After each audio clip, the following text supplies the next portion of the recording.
So guys, আমি ধনঞ্জয় আর আপনারা দেখছেন আমার চ্যানেল ব্রয়লার টক। আশা করি সকলে ভালো আছে। আজ আমি আলোচনা করব পোল্ট্রি মুরগির শীতকালীন পরিচর্যা নিয়ে। প্রিয় খামারি বন্ধুরা, যুগের সঙ্গে সকলকে তাল মিলিয়ে চলতে হবে। দিন দিন পরিবর্তন ঘটছে সবকিছু, ঠিক তেমনি পরিবর্তন পোল্ট্রির জগতেও ঘটে চলেছে। তাই এই ভিডিওটি সম্পূর্ণ দেখার অনুরোধ রইল। যদি স্কিপ করে দেখেন তাহলে অনেক কিছুই অজানা থেকে যাবে। আর আমার চ্যানেলে নতুন হয়ে থাকলে চ্যানেলটিকে অবশ্যই সাবস্ক্রাইব করে দেবেন এবং পাশে থাকা বেল আইকনটিতে অবশ্যই ক্লিক করে দেবেন, যাতে করে এই চ্যানেলের নতুন নতুন ভিডিও সবার আগে আপনার কাছে পৌঁছে যায়। আর ভিডিওটি যদি একটু ভালো লেগে থাকে তাহলে অবশ্যই একটা লাইক আমার জন্য দেবেন। আপনার একটা লাইক আমাকে ভিডিও বানাতে আরো উৎসাহ করবে। আজ থেকে 20 বছর আগেকার কথা, তখন আমার ফার্মে কোনো ইলেকট্রিসিটি ছিল না। আমি প্রথমেই বলেছি, দিন দিন সমস্ত কিছুর পরিবর্তন ঘটে চলেছে। হারিকেন দিয়ে ফার্মে আলো দিই, মোটরের ব্যবস্থা ছিল, হ্যান্ড পাম্প থেকে জল তুলে মুরগিকে খাইছি, অটো ডিঙ্কার ছিল না, চিক্স ডিঙ্কারে মুরগিকে জল খাইছি, কিন্তু তাহলেও রেজাল্ট ভালো হয়েছে। আর এখন ইলেকট্রিক মোটর, অটো ডিঙ্কার, নানা রকম উন্নত মানের যন্ত্রপাতি থেকেও রেজাল্ট ভালো পাওয়া যাচ্ছে। বেশিরভাগ ফার্মারদের মুখে এই কথাই শোনা যাচ্ছে যে রেজাল্ট ভালো হচ্ছে না, রেজাল্ট ভালো হচ্ছে না। কিন্তু কেন? আগে তো মেডিসিনও ভালো পাওয়া যেত না, কিন্তু তাতেও রেজাল্ট ভালো হয়। তার কারণ একটাই, আমাদের কোনো না কোনো জায়গাতে একটা ভুল থেকে যাচ্ছে, সেই ভুলটা আমরা ধরতে পারছি না। এক কথায় আমাদের পরিচর্যার মধ্যেও অনেক ভুল থেকে থাকে, সেটা আমরা ঠিকঠাক বুঝে উঠতে পারি না। আজকের ভিডিওর আলোচনা আমার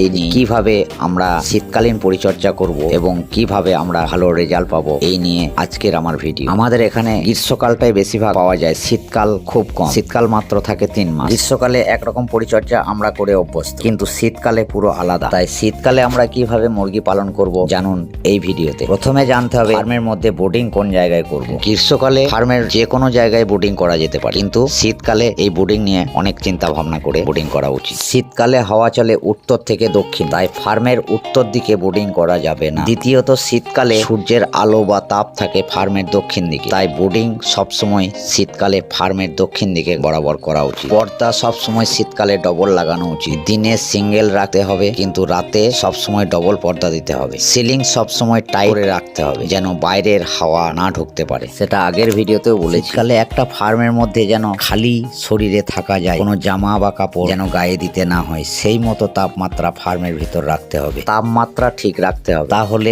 বাচ্চা বেশি পরিমাণ মারা যাবে না। শীতকালে বাচ্চা অবস্থায় জল গরম করে মুরগিকে খাওয়াতে পারলে বেশি জল খাবে, তাহলে কিডনির প্রবলেম আসবে না। শীতকালে পাখির মধ্যে কিডনির প্রবলেম এবং গাউট রোগ বেশি এসে থাকে, কারণ পাখি জল কম খায়। তাই যে কোনো উপায়ে পাখিকে জল খাওয়াতে হবে। জলের মধ্যে পরিমাণ মতো হলুদ ও গুড় দিতে হবে। হলুদ যে কোনো ব্যাকটেরিয়া এবং ভাইরাসকে ধ্বংস করে, আর গুড় জল বেশি খেতে সাহায্য করে পাখি। প্রত্যেক বোর্ডিং এ 2টি করে 200 ওয়াটের বাল্ব দিতে হবে। এই 200 ওয়াট বাল্ব 15 দিন অবধি রাখতে হবে। তারপর আস্তে আস্তে বাল্বগুলোকে সরিয়ে নিতে হবে। একসঙ্গে সব 200 ওয়াট বাল্বগুলি সরিয়ে নিলে হবে না, হলে প্রবলেম আসতে পারে। এবার বলি ফিডের কথা। ফিড শীতকালে বাচ্চাকে কম পরিমাণ খাওয়াতে হবে। প্রথম 7 দিন পাখিকে ফুল ফিড খাওয়াতে হবে, কিন্তু 7 দিন পর থেকে একটু করে কম খাওয়াতে হবে, কারণ শীতকালে পাখি ফিড বেশি পরিমাণ খেয়ে নেয়, কিন্তু জল সেই পরিমাণ খায় না। তার জন্য ফিড কিছু পরিমাণ কম খাওয়াতে হবে। যে পরিমাণ ফিড খাবে তার থেকে 3 গুণ জল খাওয়াতে হবে পাখিকে বেশি। মনে করুন 1 কুইন্টাল ফিড খাচ্ছে পাখি, তাহলে কমপক্ষে 300 লিটার জল খাওয়াতে হবে পাখিকে। তারপর যেটা বলবো, পর্দা মেনটেন। পর্দা শীতকালে তাপমাত্রা যেমন থাকবে ঠিক সেইভাবে পর্দা মেনটেন করতে হবে। প্রথম 3 দিন ফুল পর্দা দিয়ে ফার্মকে হাওয়া টাইট করে রাখতে হবে। ফার্মের ভিতর দিকেও পর্দা রাখতে হবে এবং বাইরের দিকেও পর্দা রাখতে হবে। এক কথায় ডবল পর্দা রাখতে হবে। পর্দা এমন ভাবে বাঁধতে হবে যেন বাইরের হাওয়া কোনোভাবেই ভিতরে না ঢোকে। কিন্তু যে সিলিং এ পর্দা থাকবে, সেই সিলিং পর্দাতে একটু করে ফাঁক রাখা উচিত, কেননা যারা কয়লা দিয়ে তাপ দেন, সেই কয়লার ধোঁয়া উপর দিকে সিলিং এর ফাঁক দিয়ে বেরিয়ে যাবে, ফলে ফার্মটি